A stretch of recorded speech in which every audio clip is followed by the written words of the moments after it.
and always hesitating. Hey, salut les sportifs!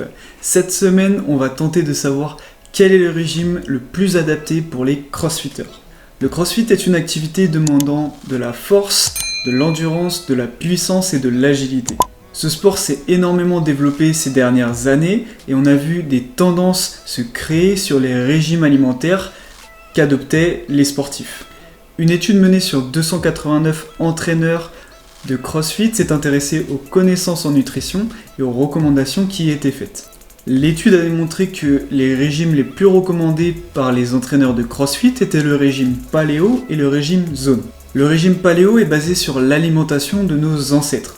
Dans ce type d'alimentation, il est interdit de consommer des aliments transformés ainsi que des produits laitiers et des produits céréaliers.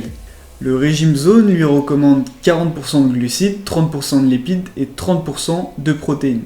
Dans ce régime, il est également interdit de consommer des produits céréaliers comme le pain ou les pâtes. Ces deux régimes ont la caractéristique commune d'avoir des apports glucidiques provenant exclusivement des fruits et des légumes. Ce sont des régimes low carbs, c'est-à-dire qu'ils sont faibles en glucides. Or, on sait que les glucides sont le nutriment principalement utilisé par le corps pour produire de l'énergie. Alors, est-ce que adopter un régime faible en glucides au travers d'un régime paléo, un régime zone ou encore un régime cétogène est pertinent pour les crossfitters qui veulent performer?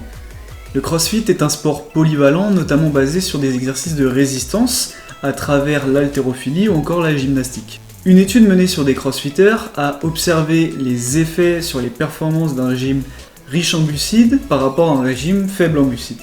Les sujets ont suivi un protocole d'entraînement pendant 9 jours. Les mesures sur les performances ont été prises sur le nombre de répétitions, la VO2, le rapport d'échange respiratoire et le taux de lactate sanguin sur le 1er, 5e et 9e jour. Les résultats n'ont démontré aucun changement significatif d'un régime riche en glucides sur la VO2, le taux de lactate sanguin ou encore le rapport d'échange respiratoire. Néanmoins, des différences significatives ont été démontrées sur le nombre de répétitions.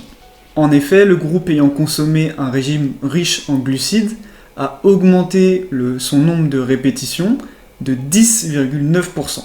Les scientifiques ont conclu qu'un régime faible en glucides avait peu de conséquences sur les performances sur une courte période, en l'occurrence quelques jours. Toutefois, il est fort plausible qu'un régime paléo ou un régime zone consommé de manière chronique puisse nuire aux performances. Certaines personnes affirment que les régimes faibles en glucides pourraient avoir des avantages considérables. Une des théories tendances est basée sur le fait que le métabolisme des lipides serait augmenté lorsqu'on consomme un régime faible en glucides. Cela pourrait notamment augmenter les performances car les réserves sont beaucoup plus importantes et le mode de production est plus efficient. Cependant, à l'heure actuelle, aucune donnée scientifique n'a confirmé cela. Une autre étude s'est intéressée aux effets du régime cétogène sur la composition corporelle et les performances chez le crossfitter. Les participants ont été divisés en deux groupes. Le premier groupe a suivi le régime cétogène et le second groupe a continué à suivre son régime habituel pendant 12 semaines. Les résultats ont démontré que la masse grasse avait diminué de 12,4% chez les personnes ayant suivi un régime cétogène. Mais les sujets ont aussi perdu de la masse musculaire, notamment au niveau des jambes. Il a aussi été démontré que le taux de LDL, c'est-à-dire le mauvais cholestérol, a été augmenté de 35% chez ceux ayant suivi le régime cétogène. Concernant les performances, elles étaient similaires chez les deux groupes. L'adoption d'un régime cétogène peut donc être pertinente si on veut réduire son taux de masse grasse, mais peu pertinente si on veut augmenter ses performances. La production d'énergie est basée sur le crossover point. Comme vous pouvez le voir, à partir d'une intensité de 75% de VO2 max, ce sont les glucides qui vont être principalement utilisés. Le problème d'un régime faible en glucides est que les réserves musculaires de glucides, c'est-à-dire le glycogène, vont être faibles et vont donc s'épuiser rapidement. Cela va notamment diminuer les performances, surtout pour les exercices de résistance. On peut donc par exemple imaginer que sur une série de squats, la capacité maximale de répétition va être diminuée. Les lipides vont aussi jouer un rôle particulièrement important dans la récupération. Ils sont tout d'abord des protecteurs de la dégradation musculaire pendant l'exercice, mais ils permettent aussi d'augmenter l'anabolisme musculaire lorsqu'ils sont associés à des protéines après un entraînement.